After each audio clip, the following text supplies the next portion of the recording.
ുള്ളൂ കൂടി അപ്പോൾ ആരാന്നറിയോ?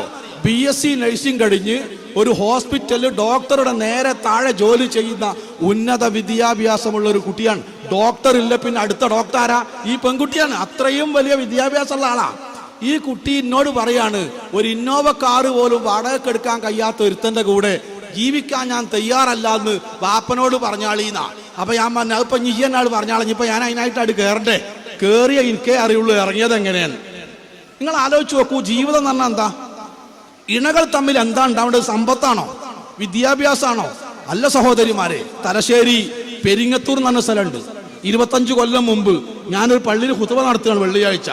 ആ പള്ളിയുടെ മുമ്പിലെ സഫിരിക്കുന്ന ഒരു ബാപ്പ, ആ ബാപ്പക്ക് ഒരു മോളുണ്ട്, ഫരീദ എന്ന ആ കുട്ടിന്റെ പേര്. ആ കുട്ടിനെ കല്യാണം കഴിച്ചത് പെരിങ്ങത്തൂരിൽ നിന്ന് 3 കിലോമീറ്റർ അപ്പുറത്ത് കടവത്തൂരിലൊരു യുവാവാണ്. അവര് 13 ദിവസം ആ കൂടെ ജീവിച്ചത്. 14ാമത്തെ ദിവസം യുവാവിന് ദുബൈയിലേക്ക് പോകേണ്ടി വന്നു.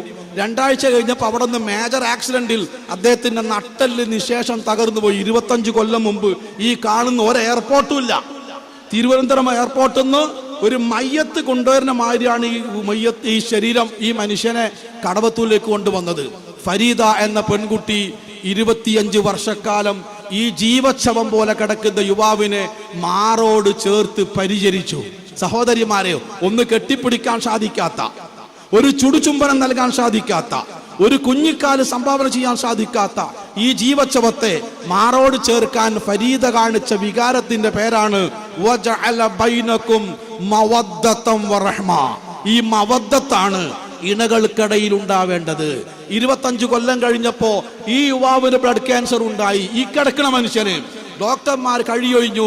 മെഡിക്കൽ കോളേജിൽ നിന്ന് ഡോക്ടർമാർ പറഞ്ഞു, ഇനി രക്ഷല്ല, മരിച്ചു പോകും, 3 ദിവസം മാത്രമേ നിന്റെ ഭർത്താവ് ജീവിച്ചിരിക്കൂ.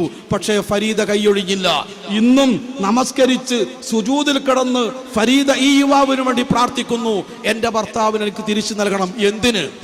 ഭർത്താവിന്റെ കുടുംബക്കാരാവശ്യപ്പെട്ടു, സ്വന്തം കുടുംബക്കാരാവശ്യപ്പെട്ടു, വിവാഹമോചനം നടത്തണം, വേറെ കല്യാണം കഴിക്കണം, കാരണം അവനെ കൊണ്ട് യാതൊരു ഉപകാരം ഉണ്ടാവില്ല, നിനക്ക് വേറെ ജീവിതം കിട്ടണം എന്ന് പറഞ്ഞപ്പോ ഫരീദ പറഞ്ഞ മറുപടി, സഹോദരിമാരെ നിങ്ങളെ മനസ്സിലുണ്ടാവണം. എന്താ അവള് പറഞ്ഞെന്നറിയോ? സ്വർഗത്തിന് 8 വാതിലുണ്ട്.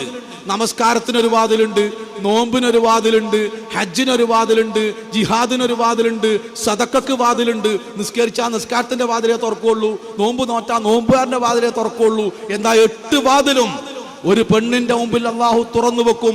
ഇഷ്ടമുള്ള വാതിലൂടെ അവർക്ക് കയറി പോവാം. എന്താ കാരണം? ഭർത്താക്കന്മാരെ തൃപ്തിപ്പെടുത്തണം.